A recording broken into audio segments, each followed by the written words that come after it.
Mereka orang-orang yang hafal Quran harus kita susul. Mereka orang-orang yang banyak berzikir harus kita susul. Mereka orang yang luar biasa dalam salat malam harus kita susul. Ketertinggalan kita sangat banyak, tugas menyusul kita luar biasa. Kalau waktu disia-siakan, kapan Anda berhasil menyusul? Tahu Anda akan mati, wafat sebagai orang yang tertinggal.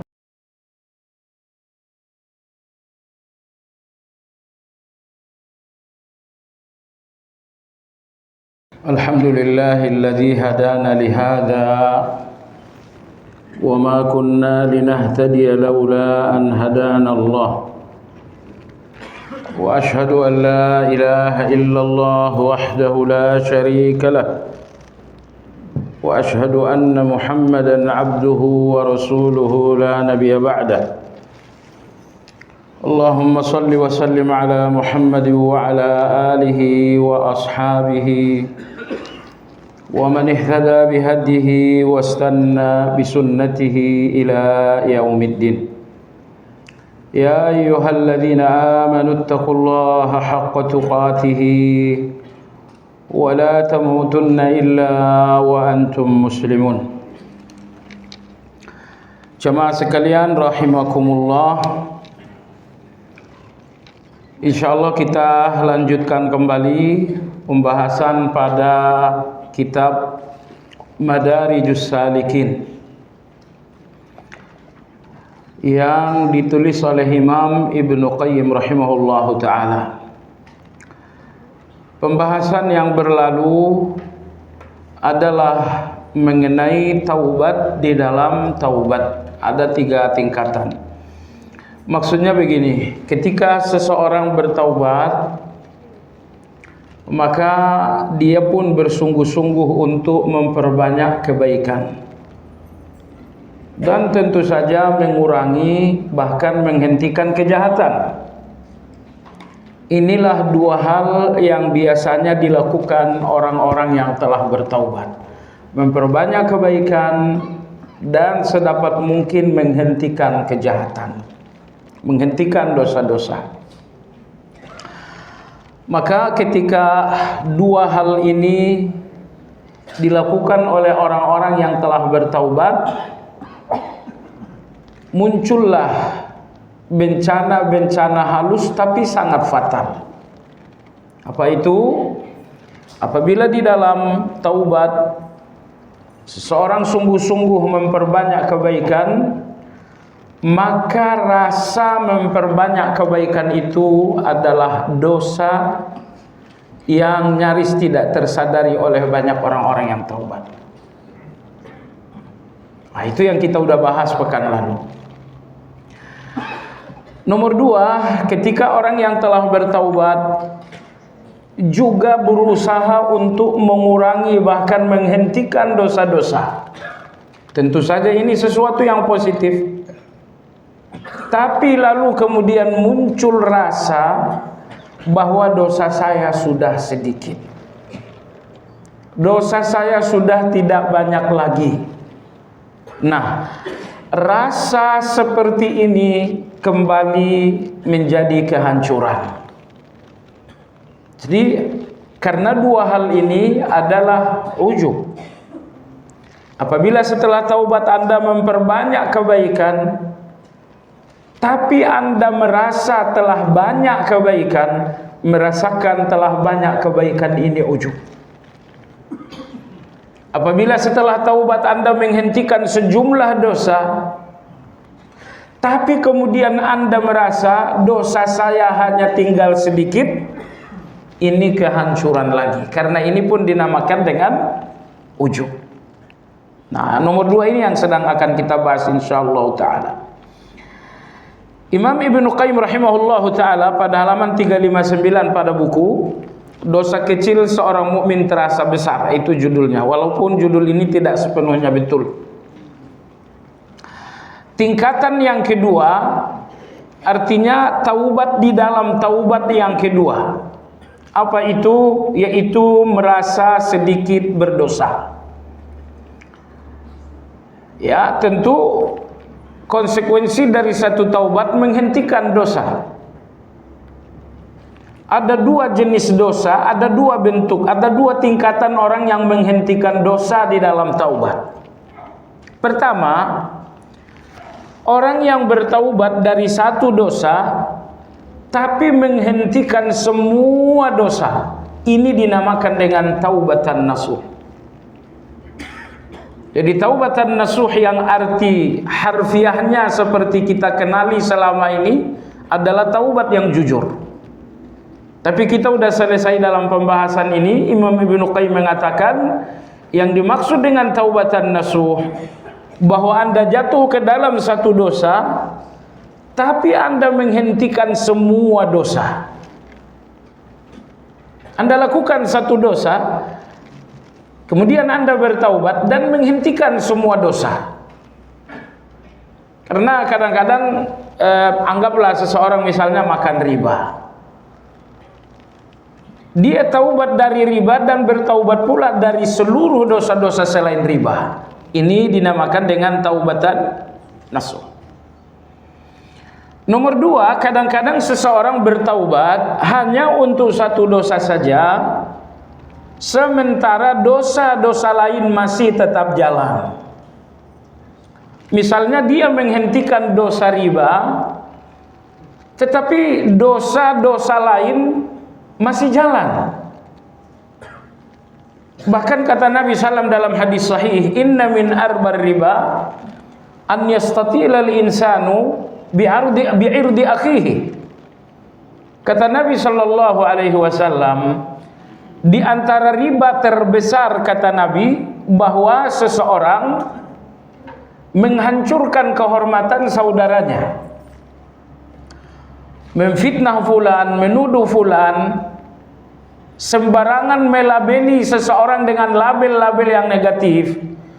Kata Nabi SAW, ini riba yang lebih riba daripada riba. Baik. Jadi bahwa seseorang bertaubat dari satu dosa, tapi dosa-dosa lain masih lanjut, ini dinamakan dengan taubat. Tidak dinamakan taubatan nasuha. Kalau taubatan nasuha itu Anda menjalankan bertaubat atas satu dosa dan semua dosa, tidak satu pun disisakan lagi. Itu taubatan nasuha. Baik. Cuma sekalian, ketika Anda telah berusaha menghentikan dosa atau mengurangi dosa, jangan berpikir bahwa dosa Anda sudah sedikit. Anda menghentikan 2-3 dosa misalnya, lalu Anda mengatakan dosa saya sekarang tinggal sedikit. Merasa sedikit dosa adalah dosa, karena hal itu masuk kategori dalam ujub. Ibnu Qayyim berkata, merasa sedikit dosa adalah ujub yang menandakan lemahnya rasa malu kepada Allah. Jadi kalau seseorang sudah merasa sedikit dosa, artinya kan dia masih tahu ya, dia masih sadar punya dosa. Cuman bagi dia dosa saya tinggal sedikit. Rasa sedikit dosa ini, kata Ibnu Qayyim rahimahullah, menunjukkan lemahnya rasa malu kepada Allah Azza wa Jalla. Orang-orang yang rasa malu kepada Allah besar, sekecil dosa, sesedikit dosa, dia akan tetap melihatnya besar dan banyak. Tidak mungkin saya mengatakan dosa saya sedikit. Kalau saya orang yang malu kepada Allah, dosa yang sedikit ini akan saya lihat sesuatu yang banyak. Dosa yang kecil ini akan saya lihat sesuatu yang besar. Jadi besar atau tidaknya satu dosa, sedikit atau banyaknya sebuah dosa, ternyata berhubungan dengan rasa malu kepada Allah. Orang-orang yang memiliki rasa malu yang besar kepada Allah akan melihat dosa kecil mereka besar, akan melihat dosa yang sedikit mereka banyak. Itu orang yang memiliki rasa malu yang besar kepada Allah. Tetapi akan halnya orang-orang yang sedikit rasa malu kepada Allah, maka dosa mereka yang sedikit memang terasa sedikit, dosa-dosa mereka yang kecil memang terasa kecil. Dan ini sekali lagi, kalau Anda dan saya telah mengecilkan dan menyedikitkan dosa, ini menandakan bahwa rasa malu kepada Allah ternyata sangat lemah.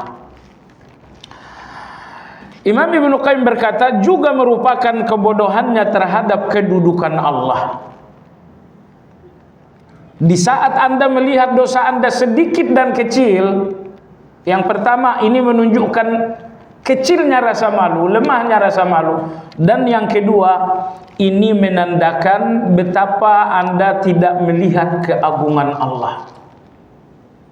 Karena kesalahan yang kecil dan Anda sadar bahwa ini untuk yang Maha Agung, Anda nggak mungkin melihatnya kecil lagi. Contoh, misalnya Anda membentak anak Anda. Tentu itu satu kesalahan.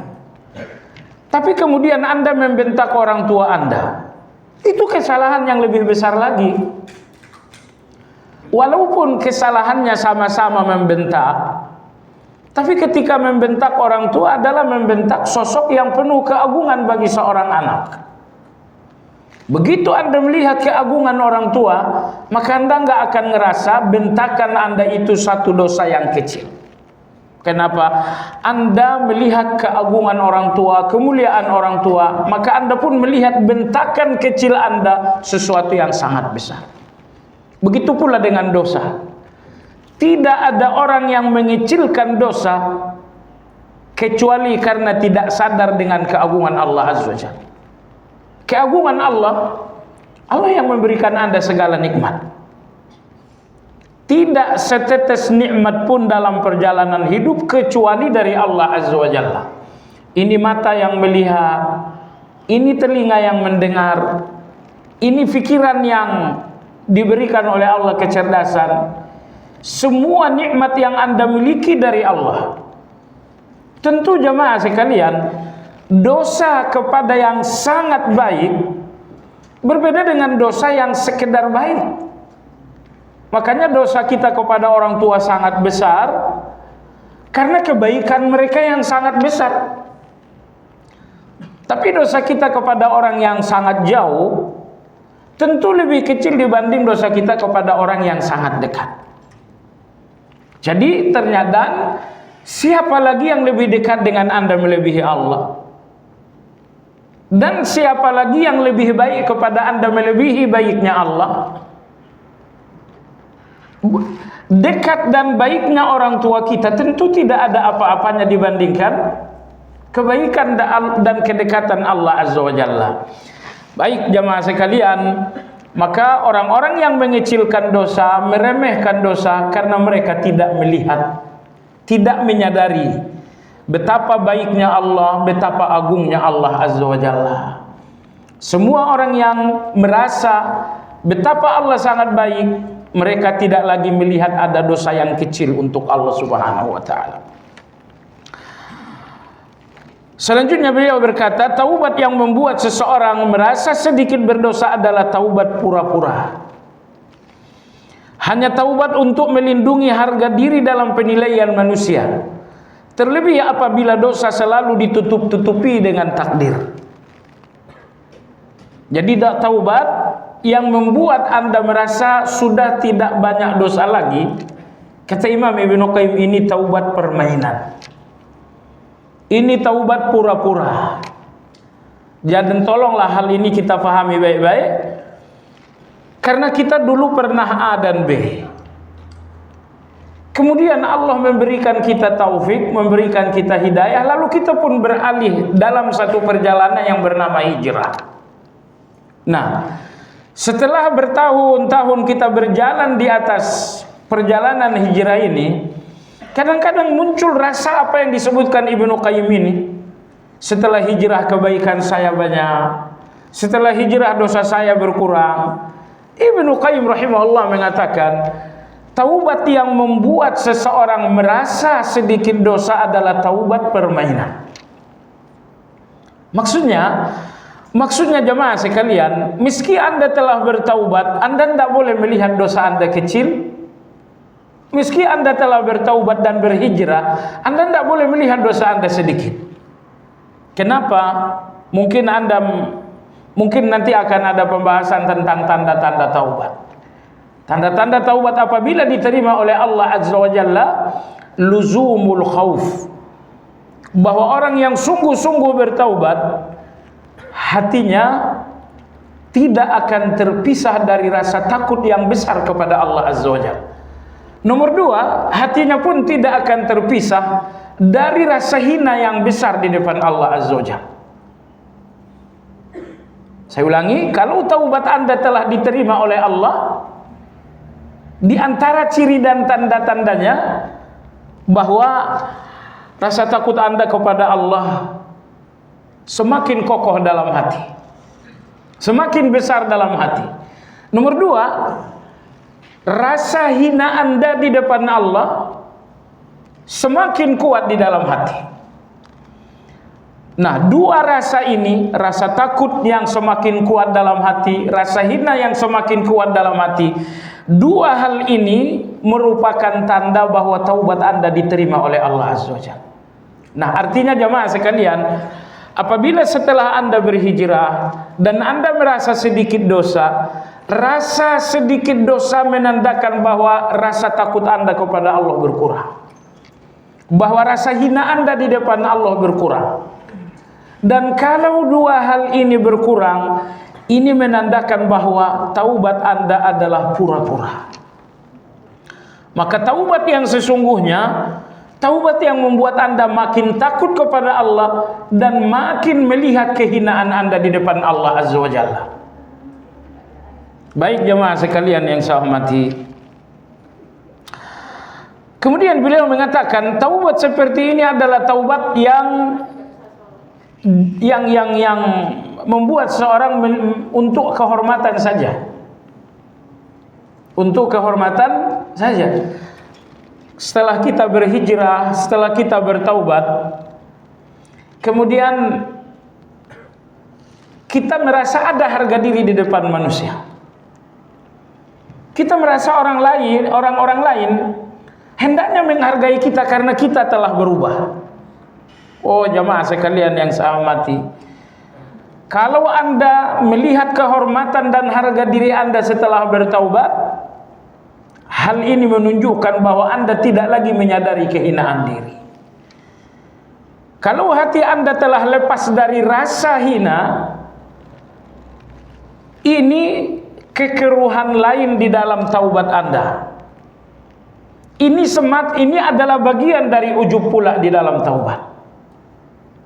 Jadi bersungguh-sungguh bertaubat dan berhijrah, tapi tidak perlu Anda melihat saya hari ini telah menjadi lebih baik, saya hari ini memiliki dosa yang lebih sedikit.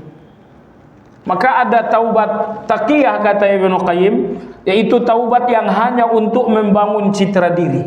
Saya sudah bertaubat, citra diri saya sekarang berubah, saya orang baik, saya orang saleh, saya suka bertilawah. Taubat-taubat yang ternyata Anda sadar atau tidak sadar Anda gunakan untuk citra diri Anda, taubat seperti ini adalah pura-pura. Kenapa seperti itu? Jawabannya adalah karena taubat yang sungguh-sungguh membuat seseorang melihat kehinaan diri.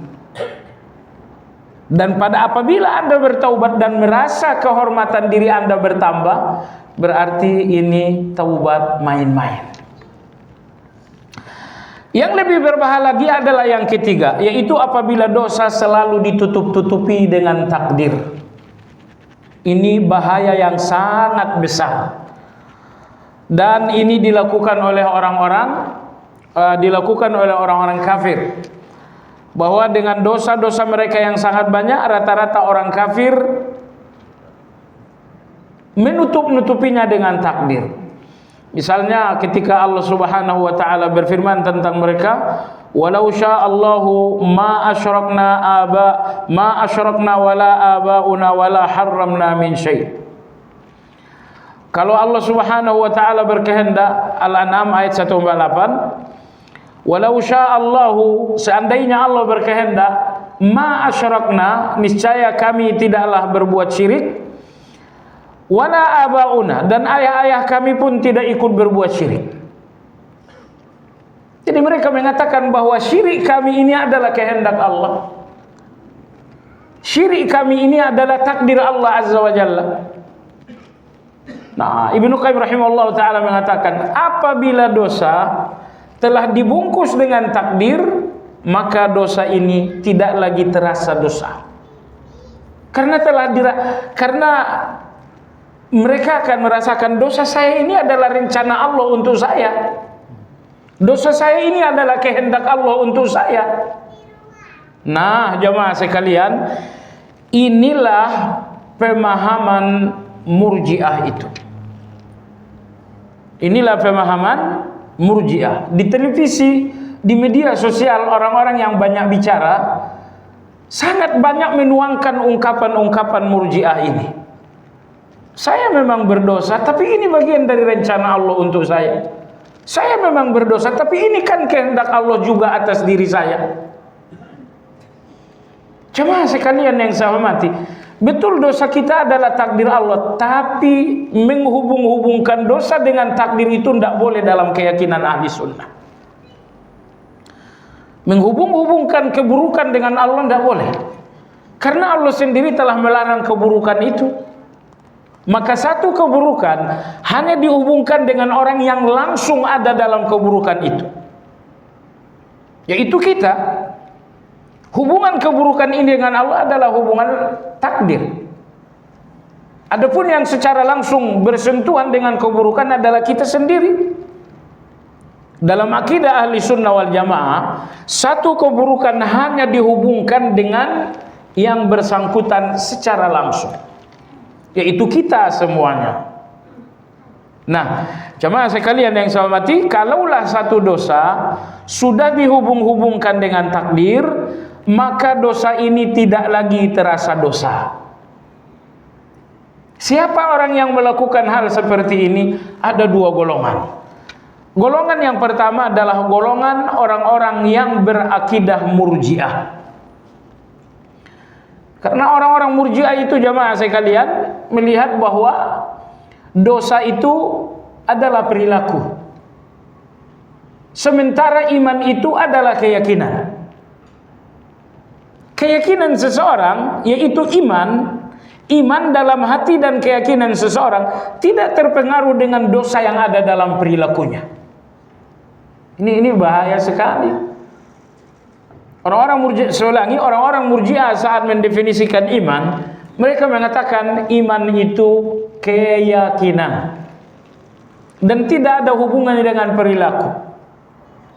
Maka walau seseorang berperilaku dosa sebanyak mungkin, iman dalam keyakinannya tidak terpengaruh sedikit pun.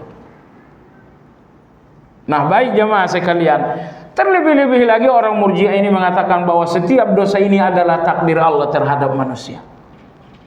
Nah, menghubungkan dosa dengan takdir Allah hanya dibenarkan dalam satu kondisi, yaitu Anda hubungkan dosa dengan Allah tetapi dengan bahasa yang umum, bukan dengan bahasa yang khusus. Misalnya Anda mengatakan baik dan buruk semuanya dari Allah, itu silakan. Tapi bahwa dosa secara definitif Anda hubungkan dengan Allah, ini dusta saya, ini takdir Allah.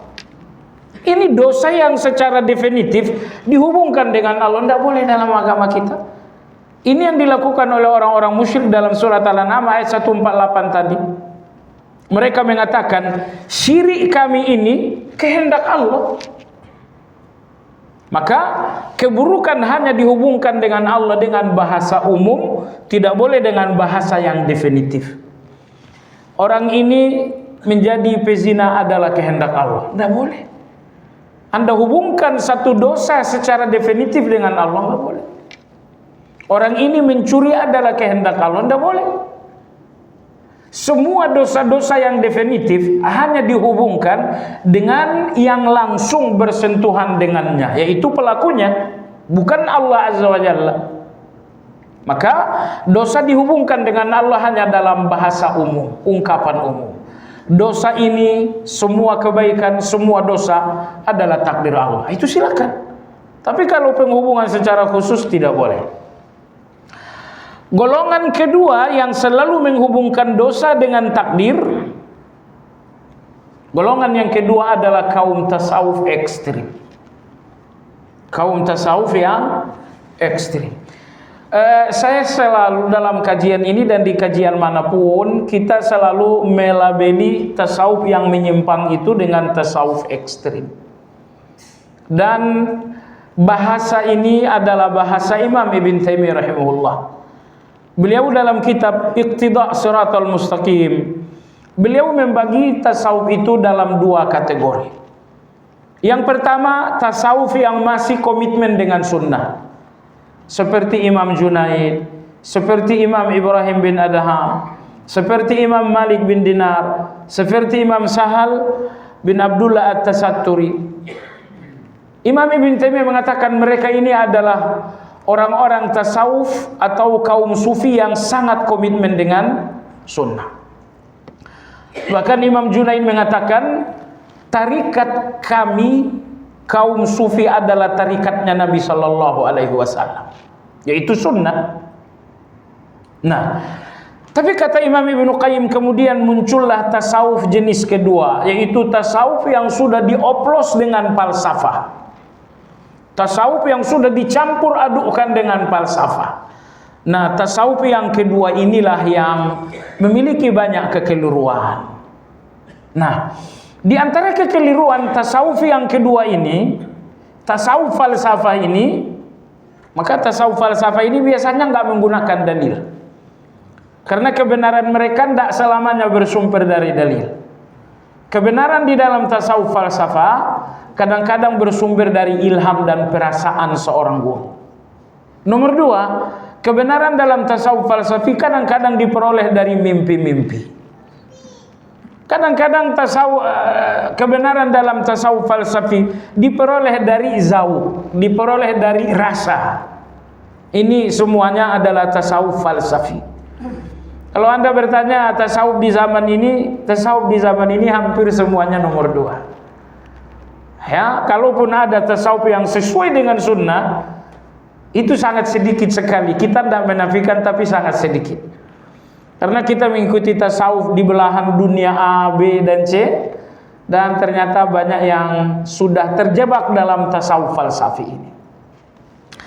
Baiklah jemaah sekalian yang saya hormati, kalangan tasawuf falsafi ini termasuk orang yang juga selalu menghubung-hubungkan kejahatan seseorang dengan takdir. Ya, maka di antara mereka ada yang mengatakan, ini dituliskan oleh Imam Ibn Taimiyah rahimahullah dalam kitab Al-Furqan. Mereka mengatakan, kalaulah dosa saya ini kehendak Allah, kenapa saya harus dipersalahkan? Kalau dosa saya adalah kehendak Allah untuk saya, kenapa saya harus dipersalahkan? Ini bukan kehendak saya, ini kehendak Allah untuk saya, kenapa saya harus dipersalahkan?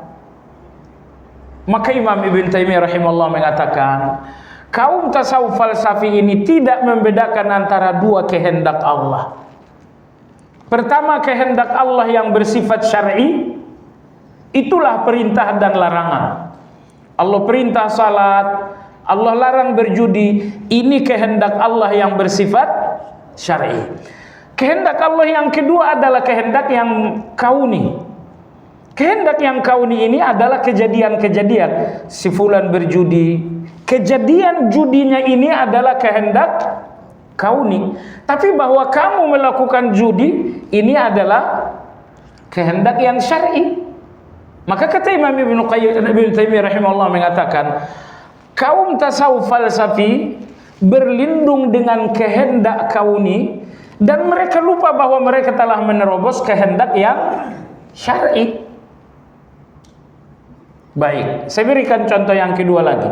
Satu kasus pembunuhan. Pembunuhan itu sendiri dilarang oleh Allah, berarti kehendak syar'i. Tapi ketika pembunuhan ini terjadi menjadi satu kasus oleh seseorang, ketika dia menjadi kasus, berarti ini adalah kehendak kauni. Kehendak kauni ini kita ingkari menggunakan kehendak syar'i. Nah, sementara orang-orang tasawuf tidak begitu. Mereka justru berlindung bertameng dengan kehendak yang kauni, dan mereka lupa bahwa mereka telah menerobos kehendak-kehendak yang syar'i. Nah, tanggung jawab Anda di depan Allah Azza wa Jalla adalah hubungan Anda dengan kehendak yang syar'i.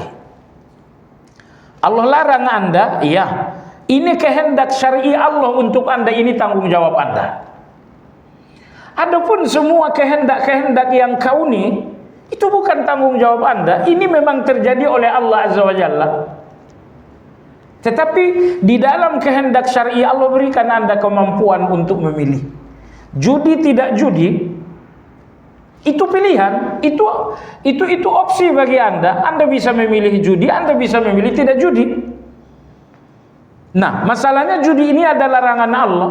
Larangan Allah ini ada di dalam pilihan Anda. Dan karena Anda memilih untuk berjudi, maka Anda diingkari karena Anda telah melanggar tanggung jawab Anda kepada Allah, yaitu terhadap kehendak yang syar'i.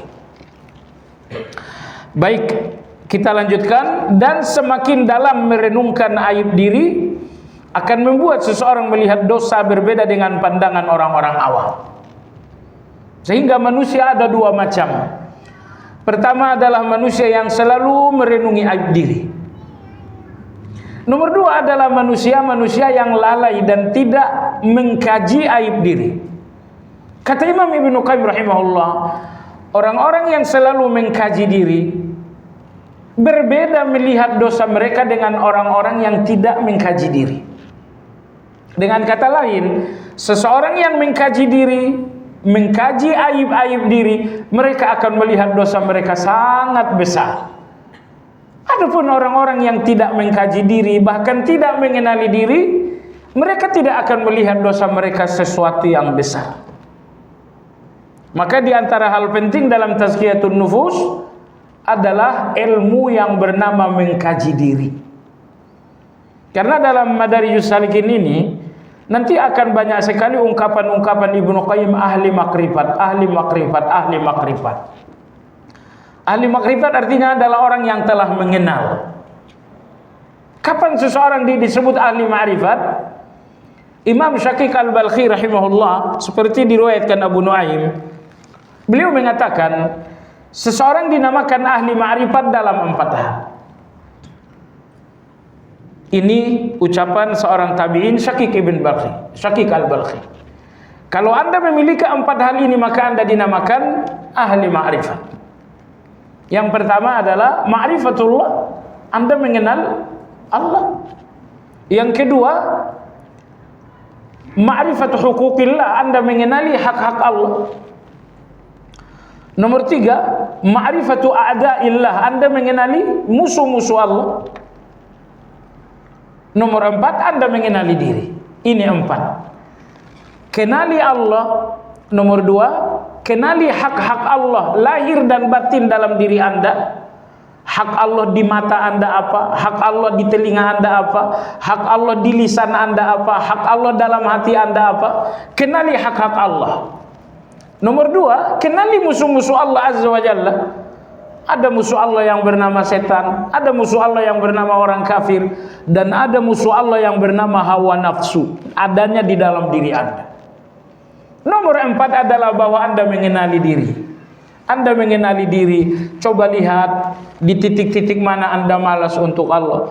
Coba lihat ketika ria itu datang merusak amal Anda. Mengenali diri.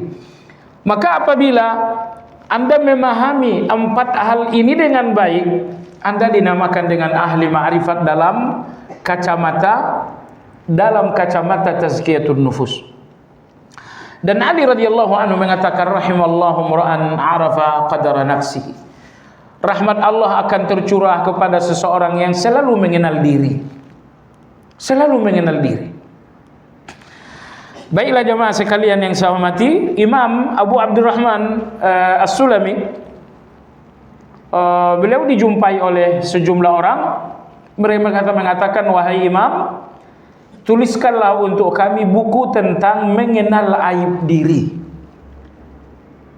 Karena mengenal aib diri ini adalah kajian tazkiyatun nufus yang sangat penting.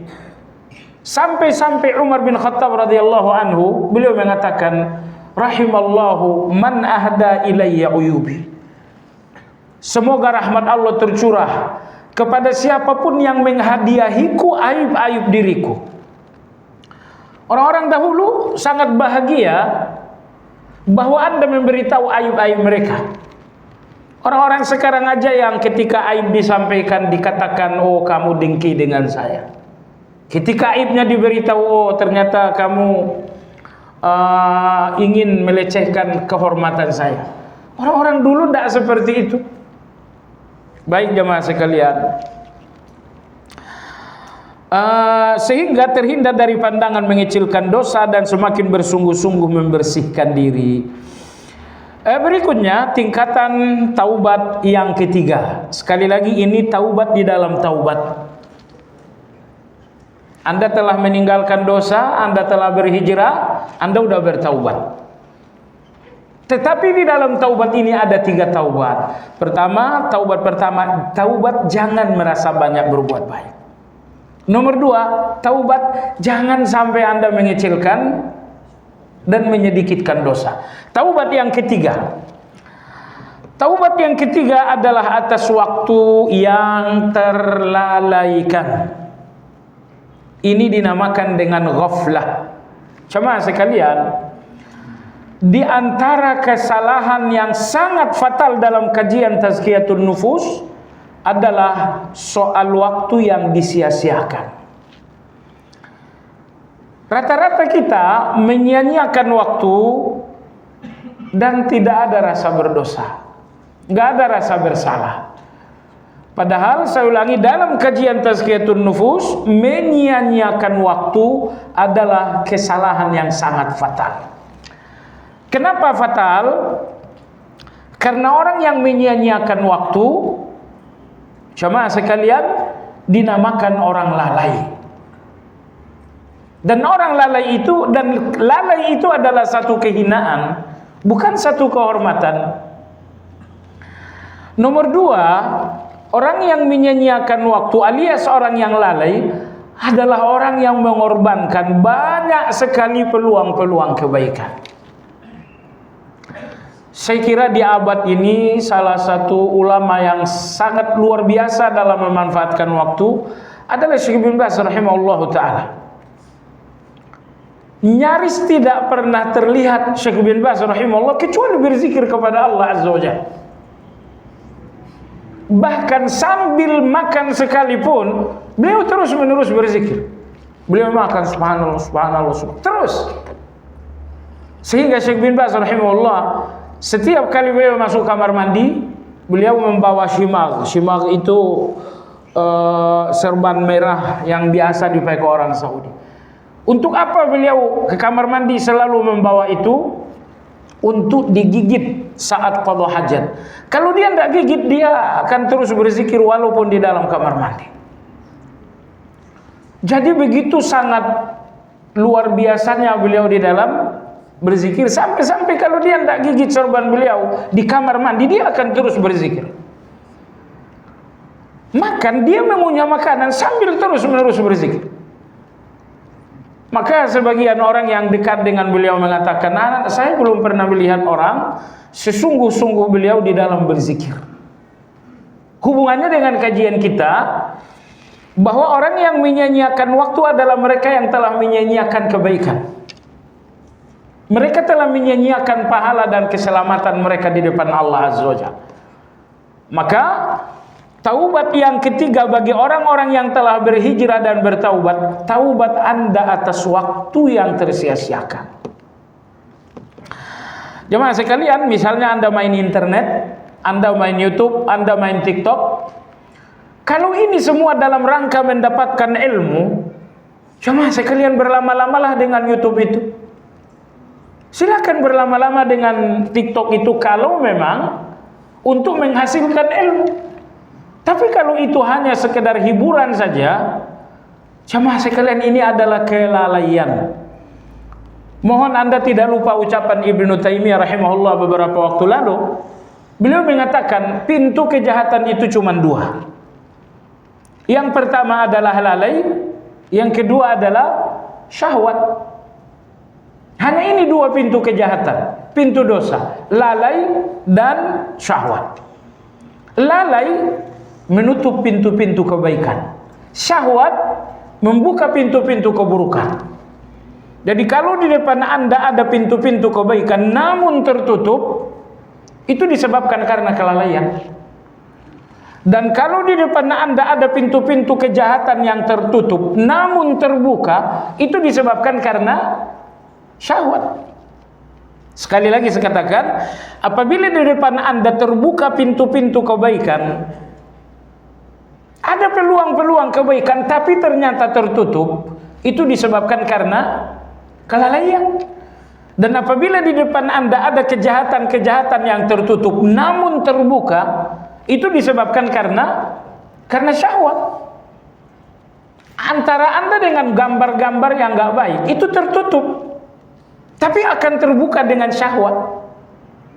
Nah, di detik dan di saat ini peluang Anda berzikir alias kebaikan, subhanallah, alhamdulillah, peluang itu ada di tangan Anda sepenuhnya, tapi akan tertutup dengan kelalaian. Subhanallahil azim. Jemaah sekalian, begitu banyak sekali kebaikan yang terbuang disebabkan karena kelalaian. Setengah jam Anda pulang ke rumah, kalau setengah jam itu hanya untuk memandang kendaraan orang kanan dan kiri, setengah jam Anda telah mengabaikan kebaikan. Jadi dalam kajian tazkiyatun nufus, persoalan menyia-nyiakan waktu adalah kesalahan yang fatal. Maka di sini Imam Ibnu Qayyim mengatakan, taubat yang ketiga bagi orang-orang yang telah bertaubat, taubat atas waktu yang tersia-siakan. Beliau mengatakan menyia-nyiakan waktu mengakibatkan tertunda mengejar keterlambatan. Ini nomor satu.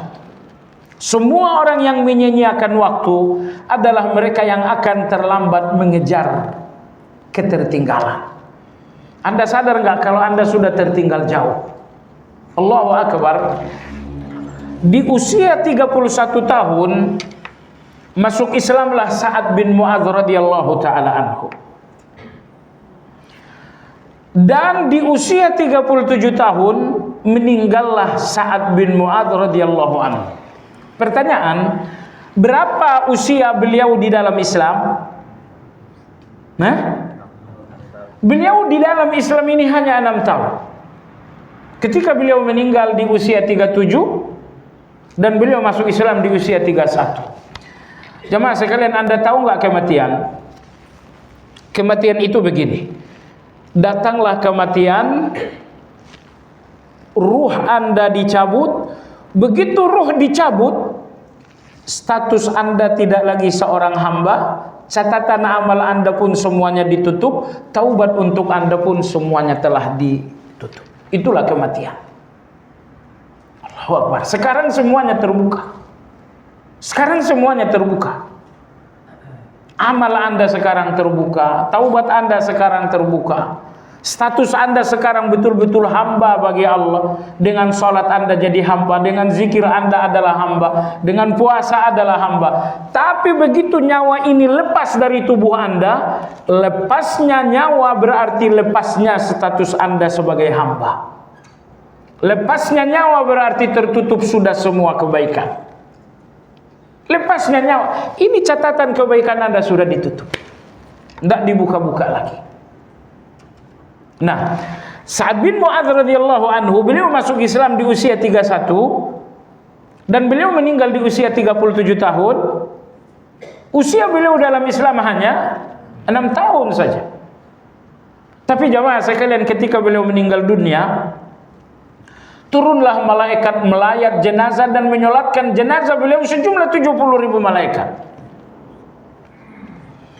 Dan ketika jenazah ini dimasukkan ke dalam liang lahat, terjadilah beberapa saat gempa di kota Madinah.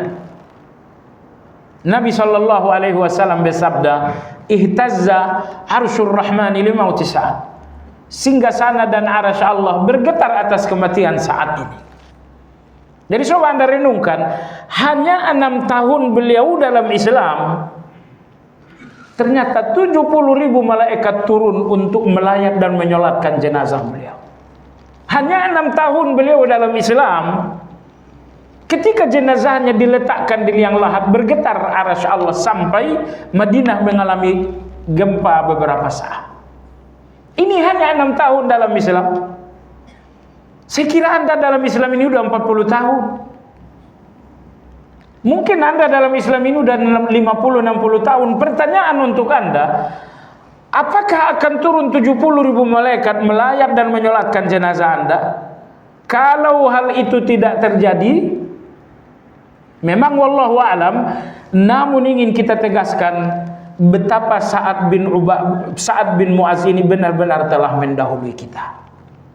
Jadi orang-orang yang selalu membuang-buang waktu, menyia-nyiakan waktu, mereka adalah orang-orang yang akan terlambat menyusul ketertinggalan.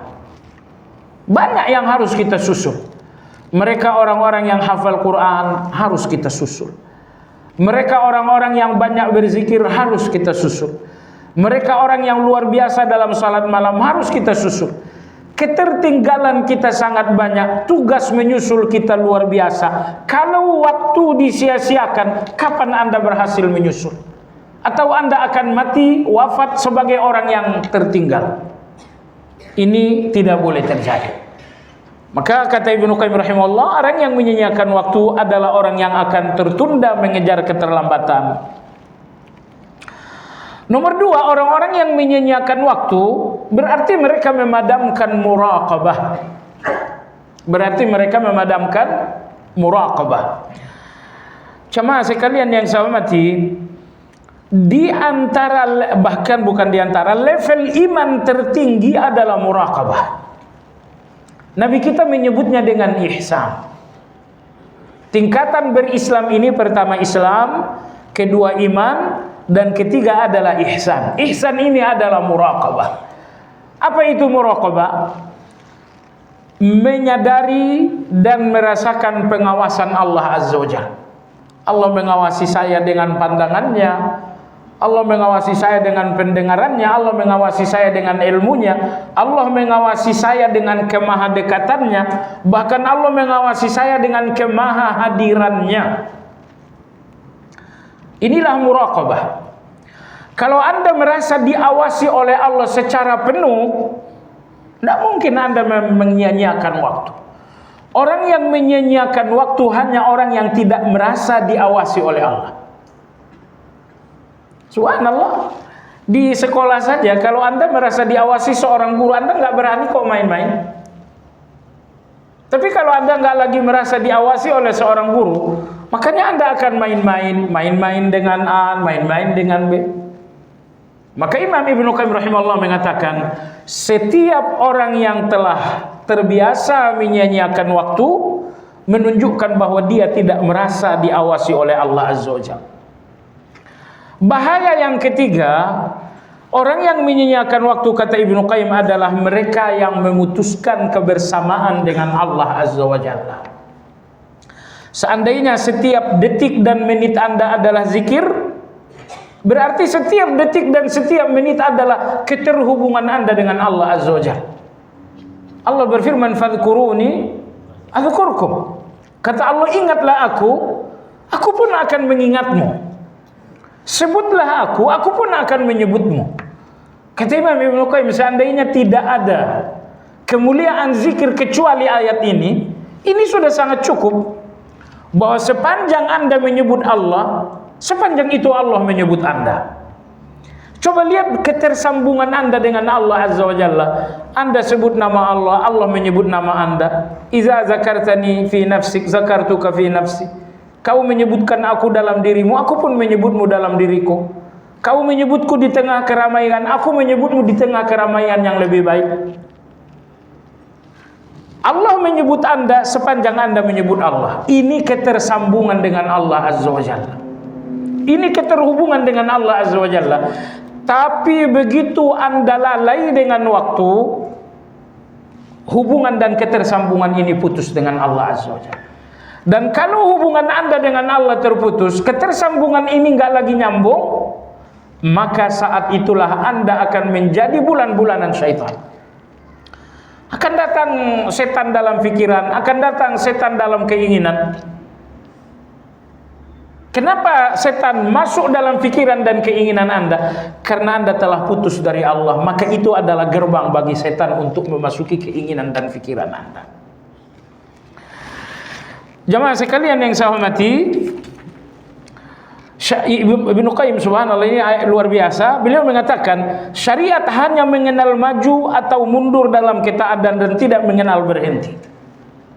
Di buku Anda lihat pada halaman 361 sebuah ayat yang dikutip dari surat Al-Muddatsir, ya. Al-Muddatsir ayat yang ke-37. Allah berfirman, "Liman syaa'a minkum ay yataqaddama aw yata'akhkhar." Yaitu barang siapa di antara kamu yang ingin maju atau mundur.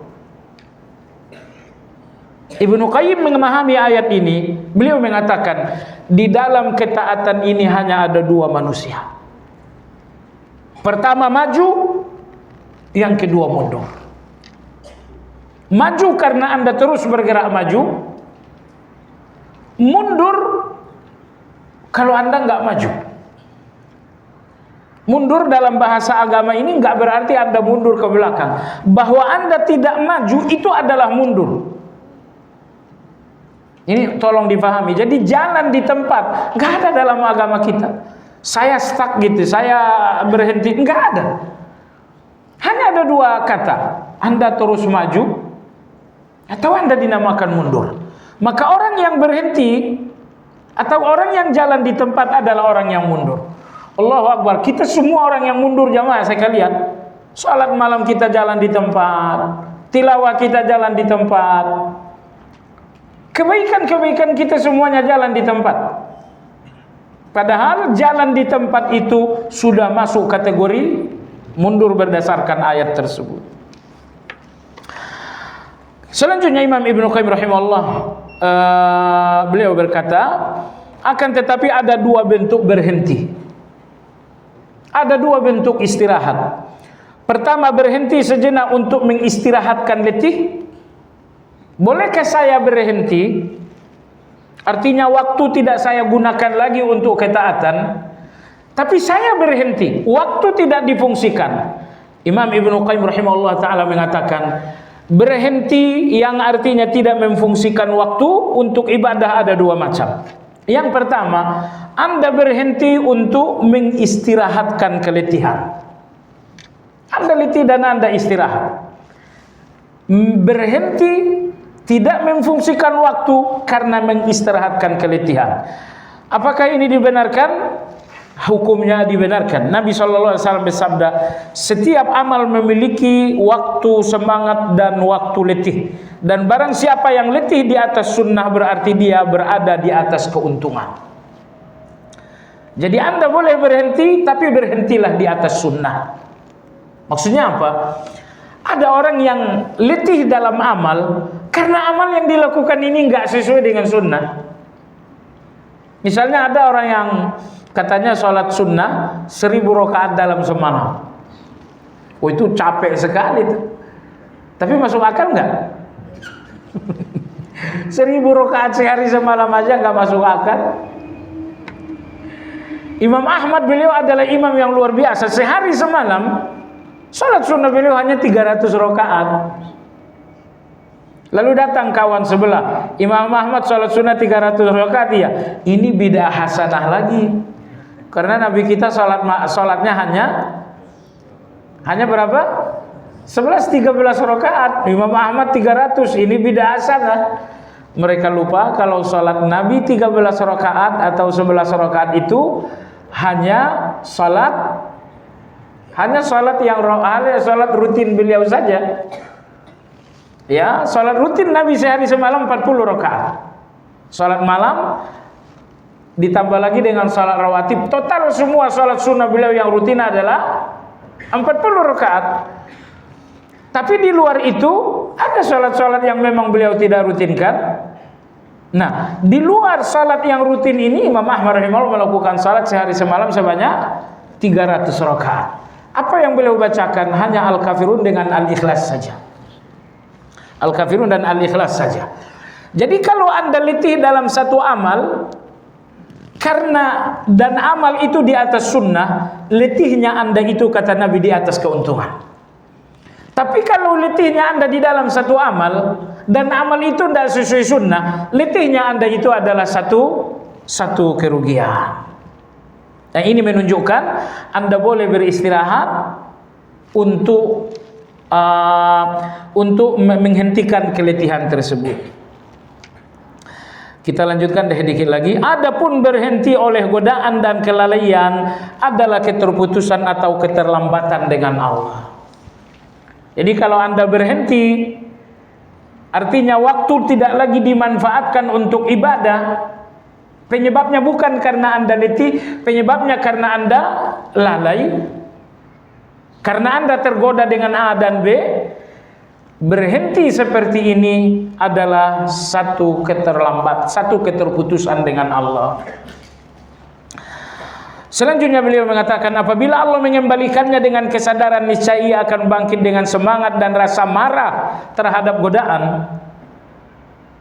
Orang-orang yang terhenti oleh godaan, ketika Allah memberikannya kesadaran, maka dia akan marah dengan godaan tersebut. Misalnya, Anda istirahat, tapi hanya untuk berselancar melihat macam-macam di gadget Anda. Macam-macam tentu bukan yang haram ya, tapi melihat yang sia-sialah. Cuma sekalian, ketika Allah memberikan kesadaran, karena Anda telah berhenti oleh kelalaian dan godaan, kesadaran yang Allah berikan itu akan membuat Anda marah dengan godaan tersebut. Anda akan marah dengan godaan yang menghentikan hubungan Anda dengan Allah Azza wa Jalla. Akan tetapi apabila Allah membiarkannya, niscaya ia akan mundur dan mungkin tidak akan maju lagi sampai pada kematian. Orang-orang yang dihentikan oleh godaan dan Allah tidak mengembalikan kesadarannya, maka orang ini akan mundur dan mungkin sampai mati pun dia tidak akan maju lagi. Jemaah sekalian yang saya hormati, di paling bagian akhir sekali Maqam Taubat yang lain, halaman 365, di catatan yang kita kirim alinea terakhir, dan salah satu taubat yang sangat agung adalah taubat yang melepaskan hati dari segala keinginan kecuali menginginkan Allah semata. Ini taubat yang sangat dalam sekali, bahwa Anda bertaubat atas setiap keinginan Anda terhadap selain Allah. Anda ingin A, ya, ternyata yang Anda inginkan ini nggak ada hubungannya dengan Allah Azza wa Jalla. Ini pun kata beliau adalah taubat. Bertaubatlah atas segala keinginan yang ternyata keinginan ini nggak ada hubungannya dengan Allah. Misalnya begini, saya ingin uang 4 juta. Oke, itu keinginan Anda. Apa yang Anda inginkan dengan keinginan itu? Saya ingin berkorban. Anda inginkan 4 juta, tapi ini untuk kurban. Ini keinginan yang ada hubungannya dengan Allah Azza wa Jalla. Tapi misalnya saya ingin uang berapa? Ya bang, saya 30 juta. Mau kemana? Saya mau pulang pergi ke Tokyo. Ada hubungannya dengan Allah? Tidak ada hubungannya dengan Allah Azza wa Jalla. Ini yang beliau katakan. Semua keinginan yang tidak ada hubungannya dengan Allah, sebaiknya taubatlah dari keinginan tersebut. Sebaiknya taubatlah dari keinginan tersebut. Karena jamaah sekalian, pintu dosa itu berawal dari keinginan-keinginan yang tidak ada hubungan dari Allah Azza wa Jalla. Saya ulangi, dosa itu selalu berawal dari keinginan-keinginan yang tidak ada hubungannya dengan Allah Azza wa Jalla. Jadi orang-orang yang beriman, keinginan mereka cuma satu. Mereka ingin Allah. Kalau menginginkan apapun, karena ada hubungannya dengan Allah Azza wa Jalla, maka apapun yang tidak ada hubungannya dengan Allah, mereka tidak menginginkannya, walaupun pada dasarnya itu dibenarkan. Kecuali sekali lagi hanya sekedar mengistirahatkan letih, silakan.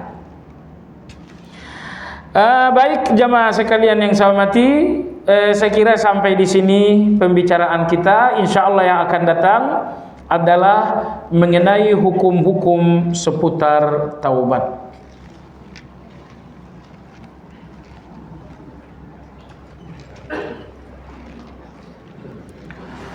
Ya.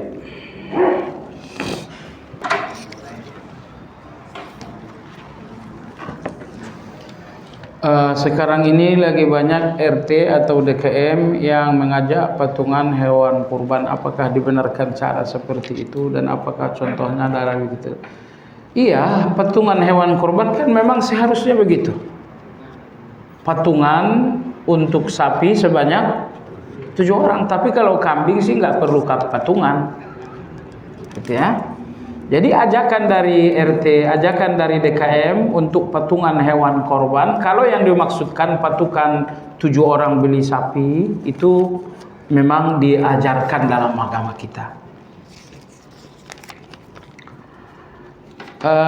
Saat puasa sunnah Senin Kamis, puasa Tarwiyah, puasa Arafah dan puasa sunnah lainnya, apakah boleh kita niatkan juga untuk mengqadha puasa Ramadan? Jawabannya tidak boleh. Alasannya 2. Alasan yang pertama, hukumnya berbeda. Puasa Senin Kamis Anda hukumnya sunnah, qadha Ramadan itu hukumnya wajib. Menggabungkan 2 ibadah yang hukumnya berbeda tidak boleh. Alasan yang kedua, waktunya pun berbeda. Puasa Senin Anda waktunya sekarang, Ramadan itu qadha Ramadan itu waktunya kemarin namun diqadha sekarang. Jadi waktunya berbeda, hukumnya berbeda, jadi tidak boleh digabungkan dalam satu niat. Bagaimana hukumnya kalau kita bekerja di perpajakan bea cukai atau bank? Ya tidak boleh, kan pajak dalam agama kita dosa besar. Bahasa Nabi kita, pajak ini adalah maks. Bahasa Inggris barangkali ya, maks. Kata Nabi SAW ketika beliau merajam seorang wanita yang berzina sampai mati, kata Nabi SAW, wanita berzina ini dirajam sampai mati, taubatnya cukup untuk seorang pelaku maks, cukup untuk seorang pelaku pajak. Yang berdosa dalam hal ini adalah yang memiliki wewenang. Tetapi kalaupun kita tidak punya wewenang dalam hal ini, setidaknya kita terlibat sebagai pembantu yang baik untuk wewenang itu. Nah, negara hanya dibolehkan memberikan pajak dalam satu keadaan, yaitu apabila negara sedang situasi darurat genting sekali, darurat dan genting sekali, dan negara tidak punya daya lagi kecuali harus ada pajak, maka berlakulah pajak itu untuk orang kaya saja. Nah, kalau kita orang miskin yang hanya punya rumah kontrakan saja, tidak ada pajak dalam agama kita. Bagaimana dengan negara Indonesia? Kita doakan tahun besok nggak ada pajak. Kita doakan aja. Kita kan kalau menyalah-nyalahkan juga bukan sikap yang baik. Kalau Anda nggak bisa membantu negara bebas dari pajak, setidaknya Anda ikut berdoa. Wallahu a'lam. Usul untuk ada kajian yang membahas tentang riba dengan pengertian macam-macamnya. Insya Allah kapan-kapan ya kita penuhi. Sudah pernah sekali kita undang Ustadz Erwandi, insya Allah nanti diundang lagi. Saya mau tanya, apakah boleh daftar haji dengan uang hasil dari talangan haji? Nah, talangan haji ini difatwakan MUI adalah riba. Maksudnya saya berhaji untuk dapat kuota kan harus bayar 25 juta. Dan misal saya nggak ada uang untuk kuota tersebut, lalu ditalangilah oleh bank. Ditalangi oleh bank, tapi talangan bank ini saya harus bayar lebih besar. Bank talangin misalnya, kalau talangin sampai lunas misalnya 50 juta. Sekarang haji berapa? 59 juta ditalangi bang, tapi talangan ini saya harus bayar 60-70 juta, itu jelas riba. Itu jelas riba. Ketika bank dikonfirmasi, oh itu kelebihannya karena jasa. Jasa apa? Tidak ada jasa sama sekali. Yang ngurus ke Kemenak, yang ngurus ke A, ke B, ke C, itu semuanya yang ngurus adalah peserta haji ini. Jadi bank ini jelas-jelas tidak ada jasa. Karena mereka mencoba untuk berdelik. Ini kelebihan talangan ini adalah jasa. Tidak ada jasa sama sekali. Itu cuma delik saja. Ada mazhab yang mengatakan bahwa salat tidak sah jika tidak didahului dengan bacaan Al-Fatihah. Lantas jika kita menganut mazhab tersebut, jika melupakan baca Fatihah karena posisi kita hanya sebagai makmum, apakah salatnya jadi tidak sah atau harus diulang? Ya kalau Anda penganut mazhab itu, ya tentunya salat Anda tidak sah.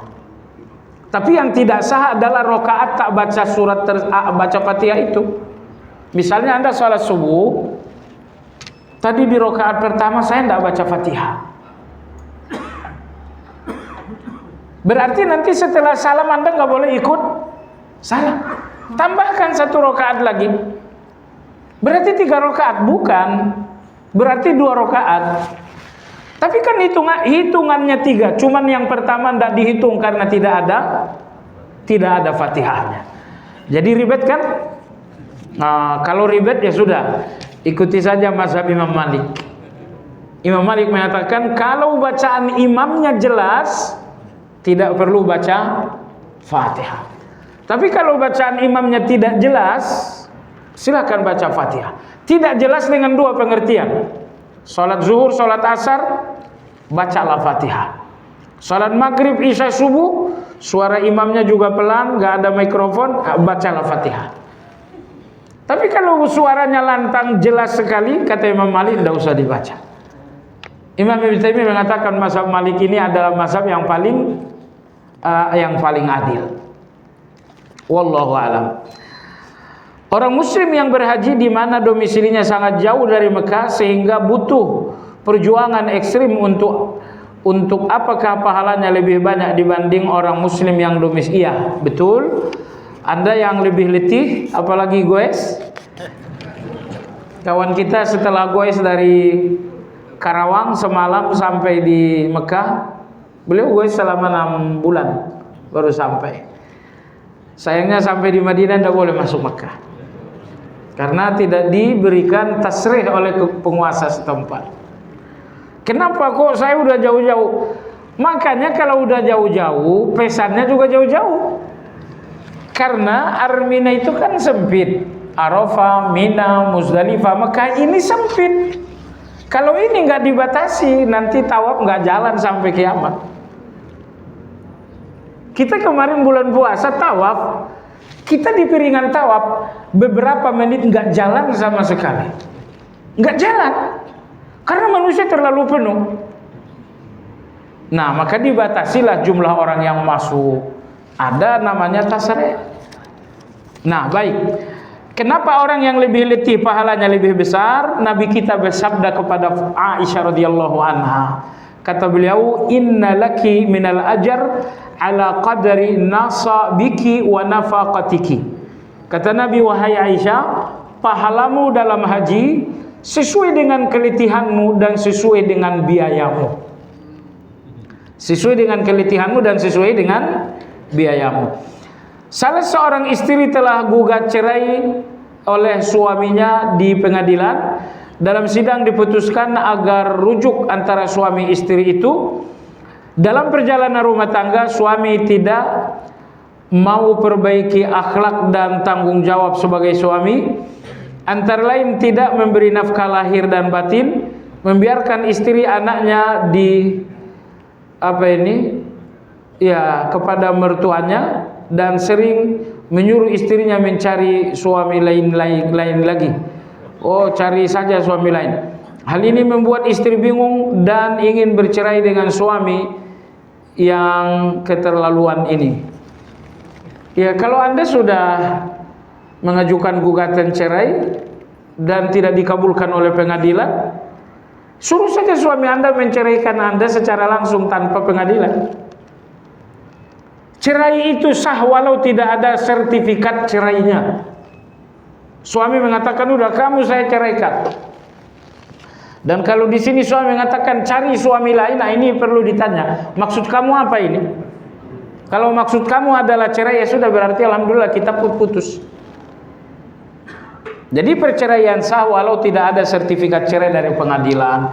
Tapi sekali lagi, perceraian itu satu keputusan yang berat.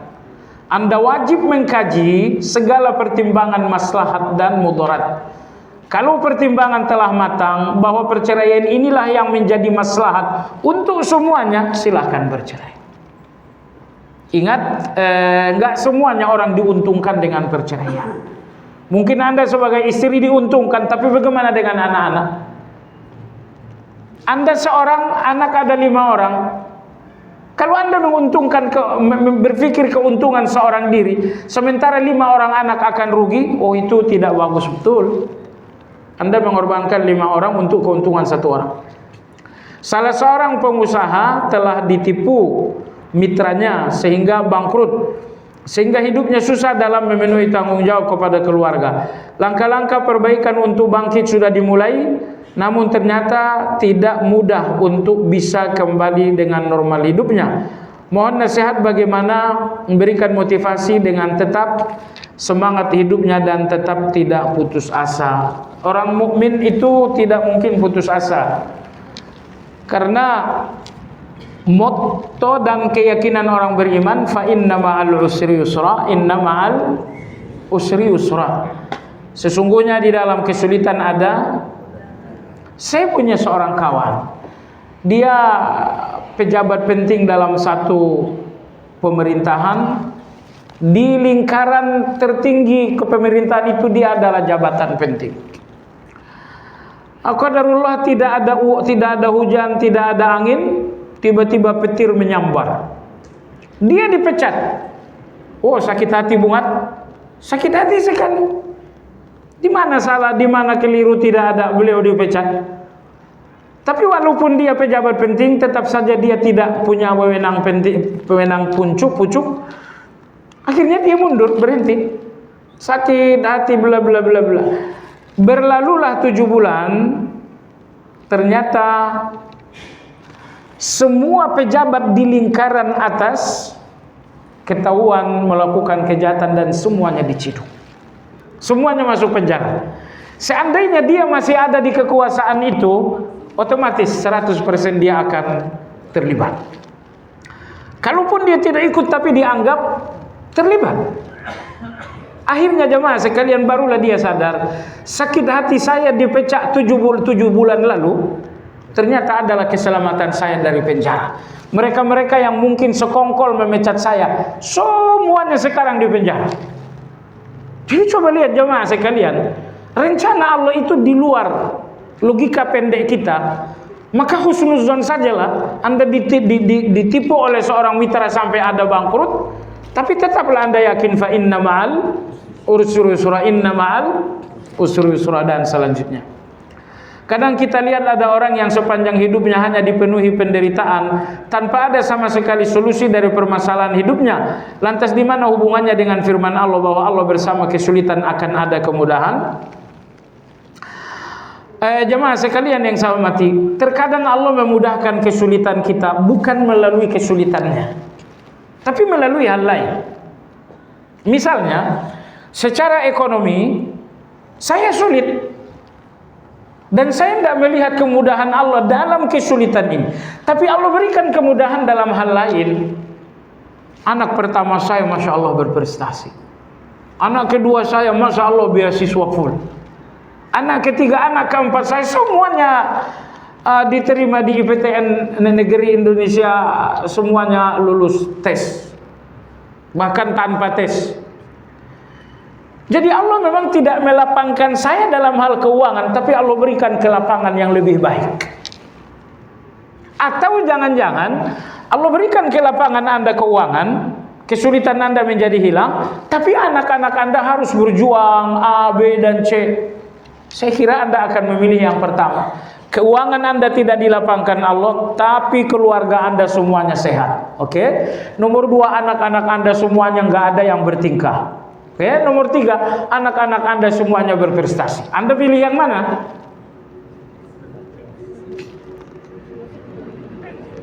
Ada kawan kita, Masya Allah, semua anaknya adalah hafal Quran, semua anaknya berprestasi, tapi memang kehidupan ekonominya tidak seberuntung sebagian kita.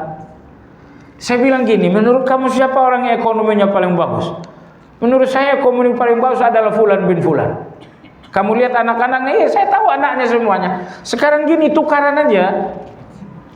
Kamu ambil kekayaannya, tapi anakmu seperti anak dia.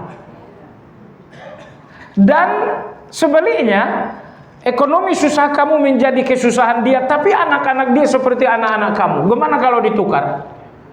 Jangan dong kalau ditukar. Ya kalau begitu kehidupan kamu ini disuruh paling bagus. Serakah aja yang membuat kita nggak nyaman dengan hidup kita, jemaah sekalian. Jadi dengan demikian Allah sudah berikan kemudahan, tapi nggak selalu sesuai dengan bahwa Allah berikan Anda sehat, itu kemudahan tuh. Nomor 2, bahwa Allah berikan Anda istiqomah, itu kemudahan. Lihat orang-orang yang sibuk sana. Sibuk hari ini jadwal saya ke Tokyo, 2 hari lagi ke Thailand, berikutnya ke Singapura, kemudian saya harus ke Australia, ketemu keluarga 3 bulan yang akan datang. Inikah yang Anda inginkan? Allahu Akbar. Apakah ayat tersebut hanya berlaku untuk orang muslim atau termasuk orang-orang kafir yang jelas tidak mengimani ayat tersebut? Ayat ini kauniyah, bukan syariah. Ayat ini kauniyah, bukan syariah. Yang dimaksud kauniyah adalah takdir Allah, bukan syar'i. Karena ini adalah kauniyah, ini berlaku bagi seorang muslim, berlaku juga untuk non-muslim. Yang berlaku untuk muslim saja hanya ayat-ayat yang bersifat syariah. Aqimus shalah wa atuz zakah la ta'kulur riba. Ini yang berlaku untuk kita. Adapun kemudahan di balik kesulitan, ini berlaku untuk semuanya. Orang-orang kafir dalam kesulitan, Allah berikan juga kemudahan. Untuk apa? Supaya mereka sadar dan menjadi muslim. Ya. Orang yang mengaku beriman maka akan diuji hidupnya, dan jelas itu disebutkan dalam Al-Quran. Lantas apakah ada disebutkan dalam Al-Quran ujian bagi orang kafir dalam hidupnya? Karena mereka juga mengalami ujian hidup juga. Tidak disebutkan ujian orang kafir karena ujian mereka tidak bernilai.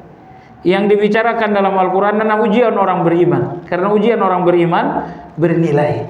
Anda mengalami musibah, Anda hadapi dengan sabar, Anda banyak berdoa, Anda bertawakal, Anda berzikir, Anda banyak sholat, maka musibah Anda ini, ujian Anda ini bernilai. Ini yang dibicarakan dalam Al-Quran. Adapun musibah orang-orang kafir tidak ada nilainya. Tidak ada orang kafir musibah lalu tawakal kepada Allah. Orang kafir dalam kesulitan, kemudian mereka sujud kepada Allah, tidak ada. Maka ujian yang dibicarakan dalam Al-Quran hanya ujian orang beriman saja, karena hanya ujian orang beriman yang bernilai. Demikian kemungkinan untuk pekan besok kita libur dulu. Kita libur dulu, libur panjang insya Allah. Kita cukupkan dengan doa zikir kafaratul majlis. Subhanakallahumma wa bihamdika asyhadu an la ilaha illa anta astaghfiruka wa atubu ilaik. Alhamdulillahirabbil alamin. Assalamualaikum warahmatullahi wabarakatuh.